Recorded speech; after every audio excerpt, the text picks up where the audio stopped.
अस्सलाम वालेकुम। आधार से रिलेटेड मैं 4 ऐसी जानकारी आज आपसे शेयर करूंगा जो आपके पास हर हाल में होनी चाहिए। हमेशा की तरह मैं उन डॉट्स को मिलाऊंगा जो शायद मिसिंग है, आप तक नहीं पहुंची हैं।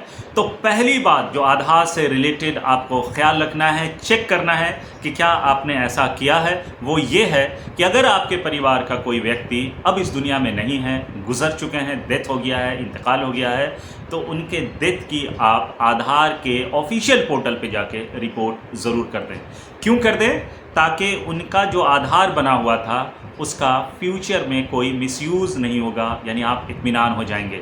और ये करना बहुत आसान है, आपको कहीं आधार केंद्र पे नहीं जाना है, कहीं आपको भटकना नहीं है।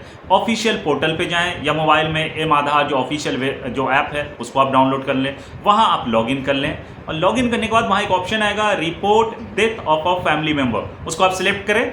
डेथ सर्टिफिकेट को आप अपलोड करें। डेथ सर्टिफिकेट होना ज़रूरी है इस प्रक्रिया को फॉलो करने के लिए, ये आपके जहन में रहना चाहिए। और डेथ सर्टिफिकेट से रिलेटेड भी आप चलते चलते जान लीजिए कि आपके परिवार का अगर कोई इंतकाल कर जाता है तो हर हाल में डेथ सर्टिफिकेट ज़रूर ऑब्टेन कर लें, यानी बनवा लें। और उनमें जो पर्टिकुलर्स हैं, उनके नाम, उनके वालिद का नाम, एड्रेस, जो आइडेंटिटी नंबर है, आधार नंबर वगैरह, उसको थॉरोली चेक कर लें। और ऑनलाइन ज़रूर अप्लाई करें, ऑफलाइन ना करें, बल्कि ऑनलाइन ही अब होता है। फिर भी छोटी छोटी चीज़ों का ख्याल रखें ताकि उनका मान लीजिए इंश्योरेंस रहा हो या उनसे रिलेटेड कोई डॉक्यूमेंट्स हो तो मिसमैच नहीं हो कल को, तो ये ज़रूर कर लें। तो आधार में death of a family report करने के लिए डेथ सर्टिफिकेट का होना ज़रूरी है। तो लॉगिन करें, फॉर्म सामने आएगा, वहाँ आप डेथ सर्टिफिकेट आप उनका ऐड करें, अपलोड करें और सबमिट कर दें। बस ये 4 से 5 मिनट का काम है, तो ये ज़रूर कर लें।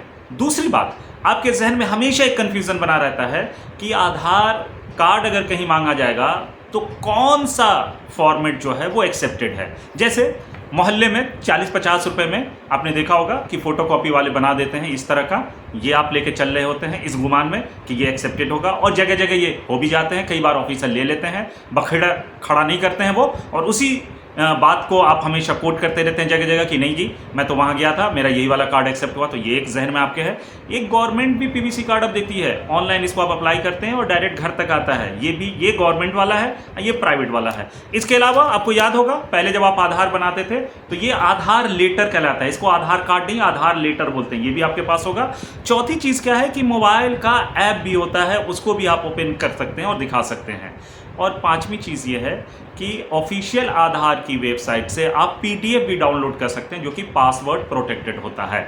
अब इन पांचों में सिर्फ आपको ये जो प्राइवेटली जो आपने बनाया है, जो मोहल्ले बनाया है, ये एक्सेप्टेड नहीं है। बाकी जो 4 ऑप्शंस मैंने बताए कि सरकारी वाला, या आधार लेटर, ऐप और पीडीएफ, उन चारों को आप कहीं दिखाएं इक्वली एक्सेप्टेड है। मतलब ये नहीं कि अगर आप कैरी नहीं कर रहे हैं पीवीसी कार्ड सरकार वाला, या ये वाला आप कैरी नहीं कर रहे हैं, आप मोबाइल में आपने पीडीएफ डाउनलोड कर रखा है, तो वो एक्सेप्ट नहीं करेगा, उसको करना ही होगा।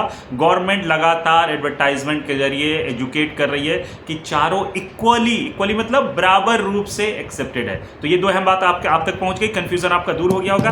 तीसरी अहम बात यह है कि सरकार लगातार एडवर्टाइज कर रही है कि आपका बच्चा अगर 5 साल का हो गया है या 15 साल का हो गया है तो जीवन में 2 बार, एक 5 साल पूरा होने पे और 15 साल पूरा होने पे, मैंडेटरी बायोमेट्रिक अपडेट होना ज़रूरी है। मैंडेटरी का मतलब यही होता है कि अनिवार्य है, आपको कराना ही है। अगर आपका बच्चा जैसे 5 साल का होता है तो उसका बायोमेट्रिक अपडेट का मतलब यह है कि उसके 10 फिंगर्स के बायोमेट्रिक लिए जाएंगे, आँख की रेटिना ली जाएगी, फेस वगैरह अपडेट होगा। ये ज़रूरी है, तो इसको करवा लीजिए। ये मैंडेटरी है, अनिवार्य है। एक 5 साल पूरे होने पर, दूसरा 15 साल पूरे होने पर। और अच्छी बात यह है कि जबकि इसकी एक फ़ीस लगती है 100-150 रुपये, लेकिन 30 सितंबर 2026 तक सरकार ने 17 साल से छोटे बच्चों के लिए मैंडेटरी बायोमेट्रिक अपडेट के लिए फ्री कर रखा है। तो इसका फ़ायदा उठाएं। डिस्क्रिप्शन बॉक्स में मैं एक क्यूआर आपसे शेयर कर रहा हूं, उसको आप स्कैन करेंगे तो नियर बाय जो सेंटर होगा वो आपको दिख जाएगा, वहां चले जाइए आप, आपका ये अपडेट हो जाएगा। तो एज ए रेस्पॉन्सिबल गार्जियन, जागरूक गार्जियन के तौर पे आप क्या करें, आपका बच्चा अगर 5 साल का हो गया या 15 साल का हो गया, उसका बायोमेट्रिक अपडेट आप ज़रूर कर लें। अगर आप नहीं करेंगे तो क्या होगा कि आप कहीं स्कूल में या कहीं ऐसी जगह आप जाएंगे, उसका बायोमेट्रिक अपडेट नहीं होगा, आपका फॉर्म एक्सेप्ट नहीं होगा और खामखा आपकी चीज़ें डिले होंगी या आप सरकार की बहुत सारी सहूलतों को आप मिस कर देंगे। चौथी सबसे अहम बात, जो सबसे ज़्यादा कमेंट्स आप लोग के आते हैं कि मैंने डेट ऑफ बर्थ अपडेट के लिए अपने बच्चे का अप्लाई किया आधार में और वो रिजेक्ट हो गया। देखिए, सरकार ने एक एसओपी अवेलेबल करा दिया है। एसओपी कहते हैं स्टैंडर्ड ऑपरेटिंग प्रोसेस को, मतलब एक प्रक्रिया स्टेप बाय स्टेप सरकार ने अपनी ऑफिशियल वेबसाइट पे डाल दिया है कि अगर आप डेट ऑफ बर्थ अपडेट कराने जाते हैं तो आप किन किन डॉक्यूमेंट्स को लेकर के आएंगे और कैसे आप अप्लाई करेंगे। वो मैं डिस्क्रिप्शन बॉक्स में आपसे शेयर कर रहा हूँ, उसका भी अलग से क्यूआर मैं आपसे शेयर कर रहा हूँ। उसको आप स्कैन करेंगे, एसओपी आपके सामने होगा, उसको आप पढ़िएगा, गौर से पढ़िएगा, तब आपको पता चलेगा कि अगर आप अपने बच्चे का डेट ऑफ बर्थ या किसी का डेट ऑफ बर्थ अपडेट कराने जाते हैं तो उसमें 3 एनेक्शन लगते हैं जो कि नोटराइज एफिडेविट लगेगा, और जब तक वो आप साथ में नहीं लगाएंगे अपडेट नहीं होगा। तो आप सवाल कीजिएगा कि क्या आपने वैसे ही अप्लाई किया है जैसा एसओपी सरकार ने तैयार किया है, या आप अपनी मर्जी से जैसे तैसे अप्लाई कर दिया है। और जैसे तैसे जब तक आप अप्लाई करते रहेंगे आपका डेट ऑफ बर्थ अपडेट नहीं होगा। और डेट ऑफ बर्थ से रिलेटेड सबसे बड़ी बात जान लीजिए, ये जो आधार कार्ड आपके पास आता है इसमें साफ साफ अब सरकार ने लिख दिया है कि ये ना तो आपके डेट ऑफ बर्थ का प्रूफ है और न ही ये सिटीजनशिप का प्रूफ है। डेट ऑफ बर्थ का प्रूफ नहीं होने का मतलब क्या होता है कि मान लीजिए कोई डिपार्टमेंट आपसे डेट ऑफ बर्थ का प्रूफ मांगेगा तो आप क्या करते हैं, आप आधार लगा देंगे तो आपका फॉर्म रिजेक्ट हो जाएगा, वो एक्सेप्टेड नहीं है। ये सरकार बराबर बता रही है आपको। डेट ऑफ बर्थ का जो सबसे बड़ा प्रूफ है वो डेट ऑफ बर्थ सर्टिफिकेट है, जो आप एमसीडी से हासिल करते हैं, आंगनबाड़ी से हासिल करते हैं, आप अपने ब्लॉक से हासिल करते हैं, वो सबसे बड़ा प्रूफ है। दूसरा क्या है सरकार ने जो अलाउड कर रखा है वो है 10th का या एजुकेशनल सर्टिफिकेट, ग्रेजुएशन का आपके पास डिग्री होगा जिसमें डेट ऑफ बर्थ लिखा होता है, मार्कशीट पे डेट ऑफ बर्थ लिखा होता है, वो एक्सेप्टेड होगा। तीसरा कौन सा डॉक्यूमेंट है, पासपोर्ट है। तो जब आप गौर करेंगे कि किन किन डॉक्यूमेंट को सरकार ने डेट ऑफ बर्थ प्रूफ माना है, उनमें ना तो वोटर आईडी है, ना आधार कार्ड है, ना ड्राइविंग लाइसेंस है, तो है क्या, डेट ऑफ बर्थ सर्टिफिकेट जो बच्चा पैदा होने के बाद बनता है आंगनबाड़ी से या एमसीडी से या जगह जगह जहाँ जहाँ जो गवर्नमेंट का जो दफ्तर होते हैं वहाँ से बनते हैं, या आप पासपोर्ट को दिखा सकते हैं या एजुकेशन सर्टिफिकेट दिखा सकते हैं। तो आज लोग सबसे ज़्यादा परेशान कहाँ हो रहे हैं कि हमारा आधार कार्ड में डेट ऑफ बर्थ आ जाए। सर आधार में आपका आ भी जाएगा तो वो एक्सेप्टेड नहीं होगा। इसलिए अगर आप डेट ऑफ बर्थ को लेकर के, सर्टिफिकेट को लेकर अगर आप चिंतित हैं, परेशान हैं, फिक्रमंद हैं, तो आप असली दस्तावेज बनवाएं जो कि है डेट ऑफ बर्थ सर्टिफिकेट। उसकी एक डेट होती है, 21 दिन के अंदर में आंगनबाड़ी से या जो सरकारी जो एमसीडी या जहाँ की जो लोकल बॉडी जो होती है ब्लॉक से बनने का है, लेकिन अगले 1 साल तक छोटी सी फीस देकर आप बनवा सकते हैं, पूरी ज़िंदगी आप बनवा सकते हैं, लेकिन उसके लिए प्रक्रिया फिर चेंज हो जाता है। तो आप असली काम करें अपनी ज़िंदगी में अपने बच्चों के लिए कि आप डेट ऑफ बर्थ सर्टिफिकेट बनवा लें। सरकारी जो स्कूल कॉलेजेज या प्राइवेट जो आप बच्चों को पढ़ाते हैं वो डेट ऑफ बर्थ का प्रूफ होता है, उसमें देखिए अगर कुछ गलती है तो उसको आप करेक्शन करा लें। कई दफ़ा होता है ना कि 10th के सर्टिफिकेट में गलत आ गया, 12th के सर्टिफिकेट में गलत आ गया, ग्रेजुएशन में, उसको आप करेक्ट कर लें, वो डेट ऑफ बर्थ सर्टिफिकेट है। पासपोर्ट में अगर कुछ गलत प्रिंट हो गया उसको सही करा लें।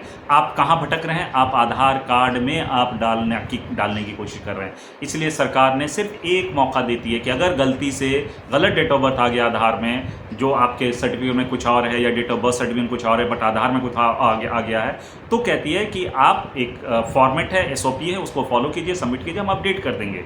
लेकिन उसको फॉलो करेंगे तब, अगर फॉलो नहीं करेंगे तो रिजेक्ट हो जाएगा। लेकिन इसके ताल्लुक से जो सबसे अहम बात जो हमारी कम्युनिटी को समझना है कि डेट ऑफ बर्थ का जो प्रूफ है वो आधार नहीं है। इसलिए डेट ऑफ बर्थ को लेकर के आप अगर चिंतित है, फिक्रमंद है, तो आप डेट ऑफ बर्थ सर्टिफिकेट बनवाएं अपने बच्चे का, और 2 जगह से ना बनवाएं, शहर से भी बनवा लिया, गाँव से भी बनवा लिया। और आप आधार क्यों अपडेट कर रहे हैं, इसी गलती की वजह से कर रहे हैं कि आपने गाँव से कुछ और बनाया था, शहर से कुछ और बना लिया था, स्कूल में कोई और आपने दिया हुआ है, अब मिसमैच हो रहा है हर जगह। तो आधार इसीलिए एफिडेविट मांगती है जिसमें साफ साफ आप ये एक्सेप्ट कर रहे होते हैं कि हमने जो पहले सर्टिफिकेट सबमिट किया है वो गलत बन गया था, अब मेरे से ये गलती नहीं होगी, मुझे माफ़ कर दिया जाए। ये सारी चीज़ें वो लिखवा रहे हैं। उसमें ये भी लिखवा रहे हैं कि आप पे कार्रवाई भी हो सकती है सरकार चाहे तो, लेकिन आमतौर पर ऐसा होता नहीं है क्योंकि आप उसमें एक्सेप्ट कर रहे होते हैं अपनी गलती को। इसलिए ज़रा सा भी आप हिचकिचाए नहीं, उस एफिडेविट को सबमिट करें साथ में, और आप अपने बच्चे का जो डेट ऑफ बर्थ सर्टिफिकेट है वो देखें कि डेट ऑफ बर्थ सर्टिफिकेट जो शुरू में बना है, चाहे आप गाँव वाले को आप आगे कंटिन्यू करें या शहर वाले को, एक को कैंसिल करा करके